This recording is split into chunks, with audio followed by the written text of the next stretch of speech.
This is the Good Neighbor Podcast, the place where local businesses and neighbors come together. Here's your host, Mike Sedita. Hello out there. Welcome to episode 119 of the Good Neighbor Podcast. I'm Mike Sedita. I'm located here in Pasco County, Florida. Today, we are joined by Brian Wilcombe. He is the owner of Integrity Home Inspections of Florida. Brian, how are you doing today? I'm doing great, Mike. How are you? I'm doing excellent. We're recording this after Thanksgiving, so I'm trying to get all the tryptophan out of my system so that I can actually function again, energy drinks and coffee and everything to get things moving again.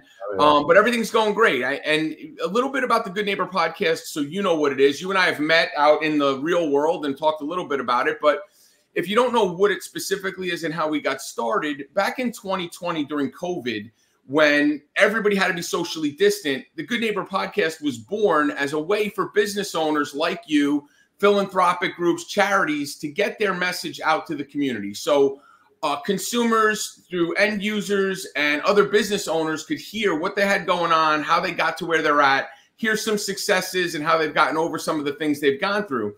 And the nice thing about the Good Neighbor Podcast is over the last 3 years, the podcast has evolved. We are a national podcast. We're everywhere from Virginia to Denver and a bunch of cities in between. I'm fortunate enough to be the person here in the Tampa, Pasco, Hillsborough County area that gets to talk to business owners like you. So with that said, tell us a little bit about Integrity Home Inspections of Florida.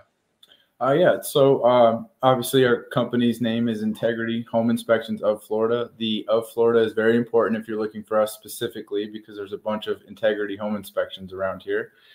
I started the company in 2016. I was working 2 jobs at the time to kind of build it up. And, we've got another inspector with us now. We provide full comprehensive home inspections. We do insurance inspections, mold inspections, infrared inspections. The list kind of goes on and on. And So let me ask you this question then, a little bit about your background. So were you always the contractor guy, or are you a businessman who said, hey, there's an opportunity in this market to do home inspections because of the growth? Or were you, did you sling a hammer? Was that kind of your background? Yeah, it was kind of none of the above, to be honest. I was a cable contractor in Pasco County, and I used to work crazy hours. And I started taking a course to become a real estate agent. And I was talking with a real estate agent friend of mine who started kind of explaining to me what a home inspection was and the people that she worked with. And I looked into that, and I was way more excited about that than getting into real estate. It seemed like more of a space that I could get into. So I completely abandoned ship on the real estate agent and dove into the course to start my own home inspection business. And that was in 2015, 2016? Correct. Well, you definitely missed out on the real estate market where there was no listings of like a listing would show up and be gone in a day. But I'm sure that kept you busy with the inspection side of it, which is good. Yeah, very busy. And then the other question I have from that, when you say cable contractor, meaning you were working for one of the cable companies doing installs, or what was your role? It was I was actually working. It was Bright House at the time. They're Spectrum now, and I worked in Pasco County from 2008 till about 2018 because there was some overlap between that job and building this business up.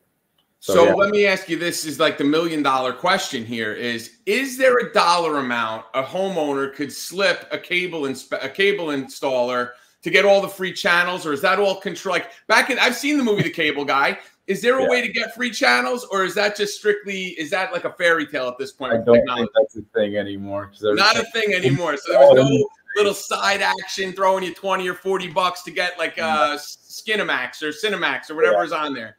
Yeah, people used to try for sure. Yeah, I bet. I was wondering with the movies. I never really tried it. I was always kind of like, listen, in all fairness, the statute of limitations probably ran out, but I always had one of those bootleg boxes or a cracked Fire Stick or always something to get channels. Mm-hmm. It just got so frustrating because the reception was always like I'd be in the middle of watching a football game out of market, and all of a sudden my TV would just go out. So I actually just decided to always be on the up and up with that. So that's 20 plus years ago. So the statute of limitations has definitely run out. So before so you did the cable contracting. So, and you don't live in Pasco. You live in Hernando County? Yeah, I'm just north of Pasco in Hernando County. And then, so I know you and I have talked about this with the networking groups and stuff that you're in. Is the game plan to kind of branch out to spread to more of Pasco County and even into Hillsborough and Pinellas? Or is it really coming down from Hernando to try to get some penetration here in Pasco? It's definitely that. We want to work. There's a lot going on in Pasco right now. There's a lot of down there. There's new homes going up everywhere. A lot of people are buying homes down there. Same with Hillsborough County. So we're just trying to meet more people down there and, work more in that space. It's crazy is I've lived in the New Tampa, Wesley Chapel area now for going on 4+5 years when I moved here. And just in the short window that I've been here, watching Wesley Chapel grow, like I don't know how far east you go back on 54, 56, that whole exchange there. That's another weird thing too. It's the same road. It make a left-hand turn, it turns into Wesley Chapel Boulevard and then 54. Or if you stay on it straight, it's 56. It's just kind of a weird split there, but over by the outlet mall. But if you can't stay on 56 and keep coming across the highway, that whole section from Bruce B. Downs to 301 in just a 4-year plus window is so saturated with neighborhoods that are going in. It's incredible. Do you go that far into that area? Yes. Yeah, we do. I apologize. Yes, we're everywhere down there right now. We're from especially Pasco County wise. We're in Zephyr Hills, Dade City. Okay, so all the way out there. We do work down there. It's just most of the real estate agents you will that we work with are predominantly in this area where I live currently. So the big get is really just trying to get some of those real estate agents out there. And connecting with some folks that you can do like a referral based type thing with. Absolutely. And then the other question I had for you was, you said you have another inspector right now. Is the goal to add 2, 4? I mean, how big are you looking to grow Integrity Home Inspections? The goal ultimately is to get somewhere around 10 home inspectors. 10. Yeah, it's I've sat down with some people recently to help me kind of streamline that process and learn how to scale things. When I trained, the guy that's with me now, his name's David. He's been with me since 2020. Okay. And I think just like anything, you get kind of comfortable when business is good. So you just kind of ride that wave for a while, but when that stops, you go back to the basics. And I realized that the business that we're in is very scalable, and I could train more people to help more people make informed decisions when they're buying houses. So do you have, with that in mind, so my background is I in a past life, before I, ran an ad agency and did all that stuff, I worked in like a corporate gig. Before tattoos, before a beard, before spiked hair, I worked in a corporate gig. And one of my specialties was like efficiency, like going in and looking at a process and putting in an SOP, like standard operating procedures, manuals, and things like that. So with the home inspection, is that the type of thing, like basically if you created a guideline, a standard operating procedure guide where you could bring somebody, they spend a week in the field with you doing a handful of inspections and following a step-by-step, and like basically what I'm asking is, does someone have to go through a whole level of certifications and classifications to be the home inspector, or is it like your license and then you're able to kind of just train people under an umbrella? How does that work? So I prefer for them to get licensed first. I like my guys to be subcontractors. I found that out pretty early on. They carry their own insurance. I think there's more of a sense of responsibility at that point because I hate for this to sound bad, but they're more liable if anything goes wrong or if they miss something. And, that makes them do their job properly. I think if you're paying somebody by the hour and they're an employee, they're liable to move a little too quickly through some stuff like that. Well, the other part of that too is, besides the liability, which there's nothing wrong with saying that, you're a business owner, you want to mitigate liability and increase profitability. I mean, everybody wants to do that. But another part of it too is if there's subs for you, you then have the ability, if I'm Inspector A and Jim is Inspector B and we're both subs on a 1099, if I outperform Inspector B, you're going to be more likely to throw me additional business. So there's motivation for them. You know, the more thorough they are, the more proper they are, all that stuff, the more business you're going to give them as it comes in the door at Integrity. So that's, you know, there is plenty of advantages to 1099ing people. I don't think any business owner on this list would doubt that. I think what ultimately happens sometimes is homeowners think that if you're subbing somebody out, that means you picked up a random guy at Lowe's to do the job. And that's kind of leads me into my next question. I mean, would that be a myth or a misconception that people kind of think of? I mean, do you even get into that? What's one of the misconceptions that you run into as a home inspector? I think you may have touched base kind of when you were talking about cable contracting earlier, when you were talking about people greasing your palm. I think there's a big misconception that we work with real estate agents, specifically, you know, against our buyers. And that couldn't be further from the truth. Our buyers are the most important thing to us. We operate for them solely. And I've heard that numerous times, you know, that's a concern that folks have. If we're on a list, say you contact a real estate agent for an inspection, or I'm sorry, you're trying to purchase a home and they hand you a list of vendors that they prefer. I've had people call me outside of that list because they didn't feel comfortable calling anyone on that list. Right.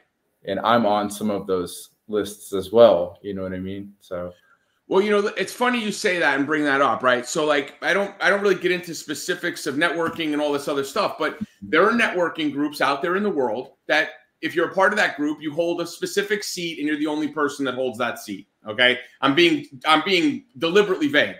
Yep. Okay. When I got involved with the networking group, one of the questions they asked me is, hey, Mike, you have 80, 100 clients in your magazines in all these different fields. How do we know you're going to recommend this specific vendor from this specific networking group? Mm-hmm. And my feeling has always been this. You could be the greatest home inspector in the world. I try to, if someone asks me, do I know somebody? If you're a part of my group, you're always going to make that list. You're most of the time going to make that list if I know you and have that relationship with you. But I always like to give people 2 or 3 choices because you don't know how someone's going to jive. You might not like the client. They might not like you. And so to just say to somebody, hey, here's my guy. This is the only guy I use. Part of the issue with that in the networking stuff is when I refer somebody, I'm referring somebody. It's my reputation that I'm putting on the line when I do that. The one thing I can control, and sometimes it doesn't always work out. Sometimes the situation doesn't work out right, but I can control my reputation, both good and bad. If I just give people out willy-nilly without knowing who they are, or posting on a Facebook post saying, hey, contact this person because they sit next to me on a Wednesday morning, I have to know somebody actually has integrity, that it's not just the name before I'm going to refer them. So I like what you're saying, but I think people seem to think that, you know, hey, like a seller, for example, thinks, oh, you're going to come in and do the home inspection. Maybe they say to you, hey, you know, Brian, look past the missing shingles on my roof or whatever it is. Here's a couple bucks. When the reality is you're trying to find everything for that buyer so that they're not getting into a house and in 2 months figuring out it's a house of cards, right? I mean, that is your job, to work for the integrity for the buyer. Mm-hmm. Yeah, that's definitely the most important thing. I always say I'm in this for the long haul. You know, I'm not a fly-by-night home inspector. I'm coming into my 8th year of business, and you know, we have a lot of great reviews, a great reputation, and that's because we take our time. I take it very seriously. If you're purchasing a home, I want to do everything I can to help you understand what you're buying, good or bad. You know, right. Sometimes it's very rare, but sometimes we'll go through a home and we really don't find anything. And I'm not afraid to tell somebody that there's really nothing wrong with it. Looks good. Yeah, go ahead. Go in and find something just to say I did my job. Right. If I do my job and there's nothing wrong with the house, then there's nothing wrong, which normally isn't the case. But yeah, no. Yeah. You know, it's funny is my ex-sister-in-law was looking to buy a house back in, I want to say 2021. Mm-hmm. House was great. I mean, everything looked great. It was like the springtime. So, you know, really wasn't a need for the air conditioning unit, the whole works. This is a home inspector story.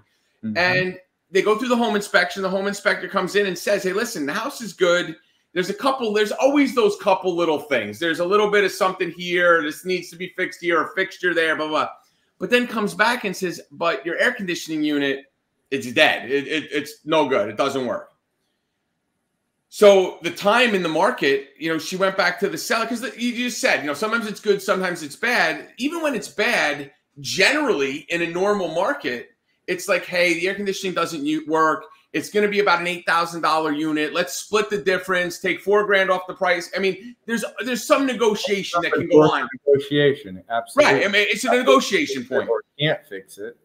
These people, the market was so crazy at that point. The people said, and she was making a full price offer. Mm-hmm. The people said, yeah, you know what? We're not going to replace the air conditioning. It's sold as is. If you don't want it, you just spent the money on the inspector. We're going to let you walk away. We're going to put it back on the market. And man, I'll tell you, I watched it because now I want to see what this house ends up going for. Yeah. I kid you not. These people, and I don't know the exact numbers. I think they ended up getting about $10,000 more than they ended up getting an over the listing price offer as soon as and probably paid cash. Yeah. And then said, hey, look, I'll just throw another $8,000 into it and put an air conditioning unit in the way I want.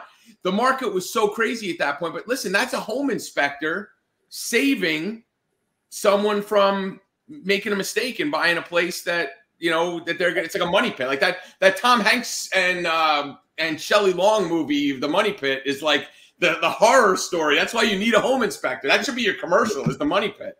There was another, during that same time you're talking about, a lot of people were waiving their inspections just because they could buy the house that much faster. They were paying cash and not having an inspection done on the home.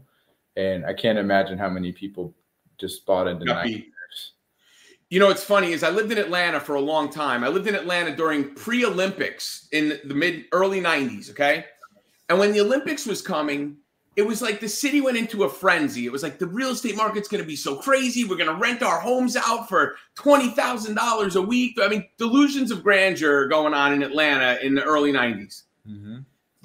Now, listen, there was a boom. I mean, Atlanta blew up. When I first moved there in 93, I lived there for a few years, moved back to New Jersey, then moved back again.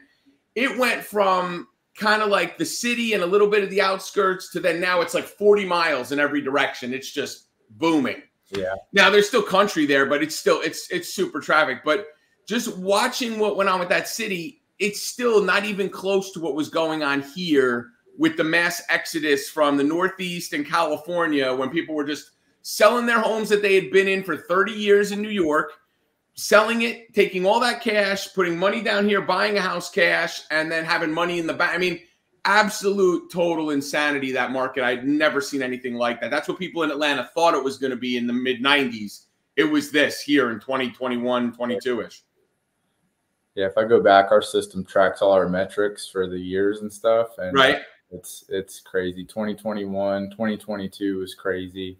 And then even the beginning of this year wasn't bad, but we've definitely started to notice, the change. And that's another reason that, we're getting out and networking and stuff, is just trying to keep things going. So let me ask you this. We talked about a lot of the business stuff and your journey and all that stuff. What do you do for fun? I mean, do you go, what do they call it? Where you dig for the fish up in Lake Okeechobee or whatever it is up there, not clamming. I don't know. I don't even know what it's called. I went over the summer and now I can't remember what it's called. Where you get the shells or I don't know. Is that what you do for fun? Are you a skydiver? Do you climb mountains? There's not a lot of mountains in Florida. What's on the agenda for you guys when you're not working? I mean, if you want to talk about mountains, we do like to go up to different areas. We like to take family trips mostly. We really recently fell in love with Missouri, believe it or not, up in that really and stuff. Yeah, it's really pretty. Ozarks? Yeah. Branson, Missouri. Bass Pro has a nice, what do you want to call it? It's a resort basically, and they have different things that you can do up there. We had a great time. Spent a lot of time on our boat too, up in Homosassa River. That's really our place to recharge our batteries. Scalloping is the word I was looking for. Okay, yeah. Yes. Man, getting old is tough, man. The memory's starting to go. Have you ever been to Bass Pro? So my ex-in-laws live in Memphis. Right now they live in Memphis. The old pyramid in Memphis, it was like the Timberwolves arena for a while. Bass Pro turned that into it's a sick Bass Pro. They have like a lake in there. They have all this crazy. It's wild. Yeah. Bass Pro, the stuff they do it's an experience. They've created a retail camping experience in a store. It's wild. If you ever get a chance, look up what I was just telling you about. It'll blow you. Bass Pro in Missouri, in Ozarks, in Branson. It's a resort up there. It's huge. Everything, all the restaurants, everything is like a cabin, but they do it grand. The giant moose head on every wall and stuff like that. That's pretty cool. That's really cool. So tell us a little bit about, the family. You're married. How many kids do you have? How old are they? So I am married. My wife's name's Andrea. We've been together, 17 years now. Married coming up on 10. And I have 2 boys. My son, Dean, is 8, just turned 8 in October. And then our other son, Burke, will be 3 next month. So poor Andrea, she's got 3 guys. Is your dog a guy? Our dog is a guy too. So yeah. So Andrea's up for sainthood. We'll talk about that on the next podcast. We'll get into her sainthood dealing with you. So the boys are at 8 is a fun age. Is he into sports? Is he into camping? Obviously he likes. Is your days filled with Little League and soccer and all that stuff yet or no? Yeah, we bounce around from one sport to the next. Right now it's basketball. I've had him in jiu-jitsu for the last year, and that's been really good for him. Very cool. A lot of confidence with the martial arts. So, we talked about your business, about your journey and your family. Has there been a time where you kind of hit a challenge or an obstacle where you're like, man, I don't know if I'm going to get through this? And for business owners listening to this, like, how did you come out the other side of it where you're like, you know what, this is what I did? So business owners listening to this may be going through something similar, and it doesn't have to be business related. It could be personal related, something you've overcome to kind of get to where you're at today.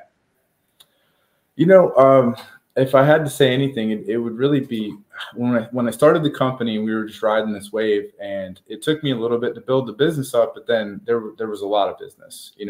This market was booming, so it was easy. And right now, that's not the case. Things with interest rates and everything just going on around us, there's been a huge shift. Inventory's low. And I've just really had to get back to the basics. If I could say anything, that would be it. Sometimes you just have to go back to where you started, keep it simple, get back out, meet more people. I think there's plenty of work out there. It's just a matter of, going out there and making things happen. I'm not going to sit on the couch and wonder why we're slow, Well, you know what it is? I run into this a lot, right? So I do marketing for a living. I talk to people every day about their marketing. And the biggest thing I get the conversation is a lot of people, a lot of business owners, I'm not saying this is the case with you, but a lot of business owners see marketing as an expense. And it is. It's a line item that goes out every single month. I get that part of it. But the marketing isn't for when times are good. The marketing is the consistency over a period of time, and it's an investment in your business. So when I talk to people and try to educate them on their marketing, it's really, listen, when business is booming, hey, it's easy. I can just spend the money and do this and keep my business going. Yeah. The hard part is really looking at it as an investment and saying, look, the market's slow right now. I can network and do all that. That's a big part of it too. But getting in front of the right audience consistently over a period of time so that when the time comes that they need my service, I'm the first person they're thinking of. And I have this conversation a lot with people is, you've heard the expression top of mind. Like you want to stay top of mind in someone's business. The terminology I use is a little different. I use something called shelf of mind, and it's a little bit deeper dive into the top of mind concept. So I always ask people this. Off the top of your head, Brian, how many tire companies can you name? Right now? Right now, off the top of your head, how many tire companies can you name? One that I know of, and it's a place I get my oil changed. It's a Quick Lube here in Brooksville. So that's a tire. I'm talking about a tire manufacturer, okay? So when I think of it, I think of Goodyear, Michelin, right? Yep. If I told you there's over 325 tire manufacturers in the world, would that surprise you? It would. And okay, so I just named 2. Let's say I named 5. If I could name 5 tire companies out of 325, that means my shelf of mind as a consumer only has space in my brain to remember less than 1% of who exists in the world. Why do I remember those? Is it the Goodyear blimp? Is it the Michelin Man? It's branding that keeps that person in the top of my mind, on the shelf of my mind. Mm-hmm. Our brains don't function in a way where we just have a constant database of remembering who's where and what and when and how. It's what's consistently seen in front of us. So that exact obstacle you're talking about with business owners is, look, the way to be on people's mind all the time is to be consistently in front of the audience that uses your service. And that's what we do. So it is a great obstacle to overcome, and the ability to be able to make sure you're staying vigilant and staying visible, highly important. So business owners, if you're listening to that, that's kind of a big one to take away. If there's one thing people listening to this podcast need to remember about Integrity Home Inspections of Florida, what is the one thing you want them to take away? I would say it's just our eagerness to serve. Honestly, we operate from a place of integrity, obviously, and then we always want to do what's right for the customer. You know, it's never anything but that we're always operating from there. Let me ask you this question from a logistics standpoint. Mm-hmm. Say there's a real estate transaction that's happening, and in the negotiation between the realtors, they say seller is paying for the home inspection. Does that happen? I don't even know. Does that happen at all? Occasionally. Seller's paying for the home inspection. Even in that case, even though they're footing the bill, your obligation is still to the buyer? 100%, yes. So I just want to make sure that's clear. So people listening to this understand. The home inspector is there for your protection as the buyer. What I'm curious to see is, I don't know if you've heard anything about this National Association of Realtors, these changes into buyer's agency and things that are coming down the line. I don't know if you're familiar with any of that. Stuff, yeah. Yeah, so some of that stuff may change. I'm curious to see. That's why I asked that question. Even if the seller is footing the bill, the buyer is still protected with your services. So what's the best way? If I'm out in the market and I'm looking to buy a place, how do I get a hold of you? Is it the website, the phone number, smoke signals? What's the best way to get a hold of you? First, yeah, you can just Google us. We have a lot of great reviews on Google. It's Integrity Home Inspection of Florida. Just make sure, again, the of Florida is very important. You may find other companies on there. And then you also have our website is integrityhomeinspectionsofflorida.com. And we're on there. Or you can contact me directly at 352-585-8594.